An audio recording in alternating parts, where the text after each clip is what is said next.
नमस्कार, मैं राजीव आर्या। मैं अपना यूट्यूब चैनल आर्कर्स क्लासेस में आप सभी का स्वागत करते हैं। तो आज मैं लेकर आया हूँ साइंस और 10th क्लास की मैं साइंस का सिलेबस पहले बताऊँगा, उसके बाद मैं चैप्टर वाइज उसका अध्ययन कराऊँगा। ठीक है, तो आइए। इस वीडियो को देखने के बाद अगर आपको बहुत अच्छे लगे तो इसको सब्सक्राइब ज़रूर कर लीजिएगा और लाइक दे दीजिएगा। ठीक है, चलिए। तो क्लास 10th का मैं साइंस लेकर आया हूँ, जिसे हिंदी में विज्ञान कहते हैं। तो मैं विज्ञान का परिभाषा में बता रहा हूँ कि विज्ञान व्हाट इज साइंस, यानी विज्ञान क्या है। तो किसी विषय के क्रमबद्ध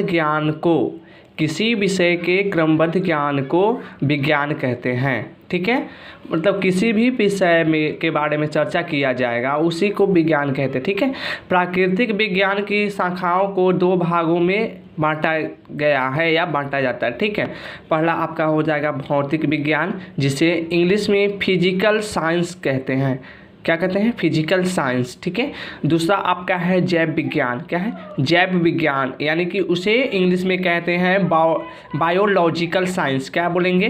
बायोलॉजिकल साइंस। ठीक है, तो क्या है? भौतिक विज्ञान में निर्जीव। क्या है? भौतिक विज्ञान के बारे में मैं चर्चा करूं तो भौतिक विज्ञान में निर्जीव को नॉन लिविंग यानी पदार्थ तथा जैव विज्ञान में सजीव यानी लिविंग पदार्थों के बारे में अध्ययन किया जाता है।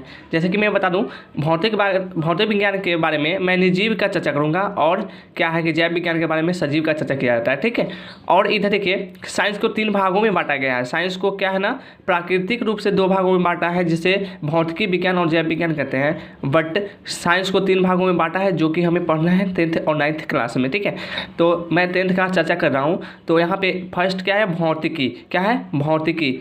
ठीक है ना, यहाँ पे भौतिकी है।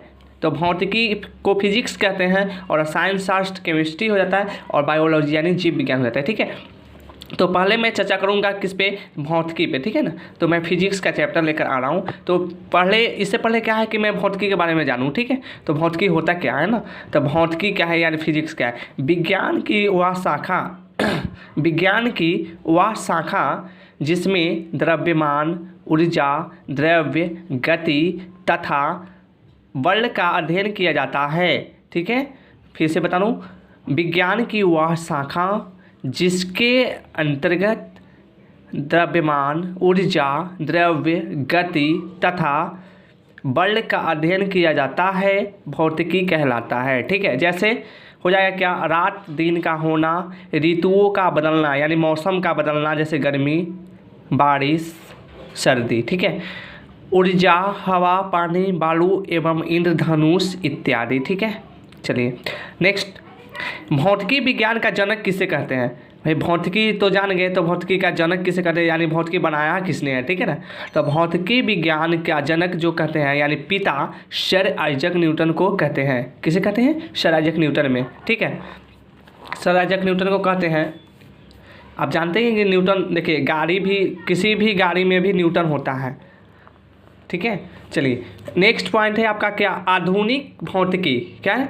आधुनिक भौतिकी का पिता अल्बर्ट आइंस्टीन को कहते हैं। ठीक है, कोई पूछा जाए आपका कि भौतिकी का पिता किससे कहते हैं, भौतिकी का जनक किसे कहते हैं, तो सर आइजक न्यूटन को। ठीक है, लेकिन आधुनिक भौतिकी कहेगा यानी मॉडर्न फिजिक्स। ठीक है ना, आधुनिक भौतिकी का पिता बोला जाए तो अल्बर्ट आइंस्टीन को कहते हैं। ठीक है, नेक्स्ट। भौतिकी फिजिक्स शब्द की उत्पत्ति किस शब्द से हुई है ना, तो भौतिकी फिजिक्स शब्द की उत्पत्ति ग्रीक शब्द से हुई है। किससे? ग्रीक शब्द से। ठीक है, सर आइजक न्यूटन का जन्म, तो भाई देखिए सर आइजक न्यूटन फिजिक्स का पिता है, तो इनका जन्म तो हमें पता होना चाहिए।